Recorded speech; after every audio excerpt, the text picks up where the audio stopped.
Hello everyone, আসসালামু আলাইকুম। আজ আমি আপনাদের একটি মজাদার ভাজি তৈরি করে দেখাবো।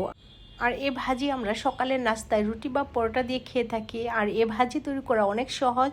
তো কিভাবে তৈরি করছি চলুন দেখে নেওয়া যাক। তো ভাজি তৈরি করার জন্য এখানে আমি প্রায় 2.5 কাপ পরিমাণ কাঁচা পেঁপে নিয়েছি। আর পেঁপেগুলো প্রথমে লম্বা টুকরো করে তারপর ছোট ছোট পাতলা স্লাইস করে কেটে নিয়েছি। সেমভাবে 1 কাপ পরিমাণ মিষ্টি কুমড়া কেটে নিয়েছি।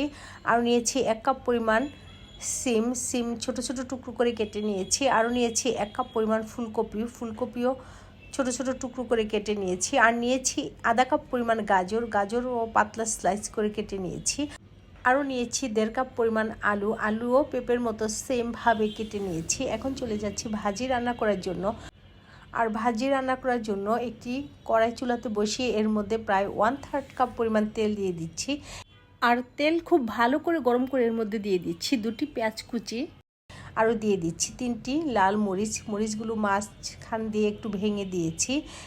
এখন পেঁয়াজ আর মরিচ তেলের মধ্যে কিছুক্ষণ ভেজে নিচ্ছি। এরপর এর মধ্যে দিয়ে দিচ্ছি প্রায় 2 চা চামচ পরিমাণ কাঁচা আদা ভাঙা পাঁচফোড়ন। এখানে পাঁচফোড়নগুলো আস্ত ব্যবহার করা যাবে।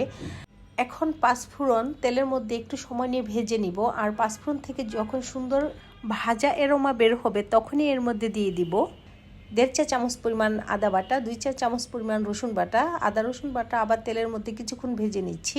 এরপর এর মধ্যে দিয়ে দিচ্ছি কেটে রাখা সবজি দিয়ে এরপর এর মধ্যে দিয়ে দিচ্ছি প্রায় 1.5 চা চামচ পরিমাণ হলুদের গুঁড়া। এরপর দিয়ে দিচ্ছি পরিমাণ মতো লবণ। এখন সব কিছু একটু নেড়ে চেড়ে দিচ্ছি। এরপর এর মধ্যে দিয়ে দিচ্ছি 1 কাপ পরিমাণ পানি। আর এই 1 কাপ পরিমাণ পানি দিয়েই এই সবজি রান্না করে নিব। পানি দিয়ে এই সবজি আবারও একটু নেড়ে চেড়ে দিচ্ছি। তারপর এর মধ্যে দিয়ে দিচ্ছি পরিমাণ মতো কাঁচামরিচ কুচি। তো আমি এখানে 5 থেকে 6টি কাঁচামরিচ কেটে এর মধ্যে দিয়ে দিচ্ছি। এখন একটি ঢাকনা দিয়ে ঢেকে চুলার আঁচ মিডিয়াম হিটে রেখে এই সবজি রান্না করে নিব। আর কিছুক্ষণ পর ঢাকনা তুলে একটু নেড়ে চেড়ে দিব। আর সবজি রান্না করার সময় সবজি থেকেও অল্প করে পানি বের হবে। আর সে পানি দিয়েই এই সবজি সিদ্ধ হয়ে যাবে। আর অফ ক্যামেরাতেও আমি এই সবজি 5 থেকে 6 বার ঢাকনা তুলে নেড়েচেড়ে দিয়েছি। এরপর ফিরে আসবো সবজি সিদ্ধ হওয়ার পর। তো আমার এই সবজি সিদ্ধ হয়ে গিয়েছে। এখন আর ঢাকনা দিয়ে ঢেকে দিব না, ঢাকনা ছাড়াই রান্না করব। আর এখন চুলার আঁচ একেবারে কমিয়ে দিব। আর ভাজি নামানোর আগে এর মধ্যে ফ্লেভারের জন্য আমি অল্প করে কাঁচামরিচ কুচি দিয়ে দিচ্ছি। আরও দিয়ে দিচ্ছি একটু বেশি পরিমাণ ধনেপাতা কুচি। এরপর দিয়ে দিচ্ছি 1 চা চামচ পরিমাণ ভাজা পাঁচফোড়নের গুঁড়া। এখন সব কিছু আবারও খুব ভালো করে একসাথে মিশিয়ে নিচ্ছি।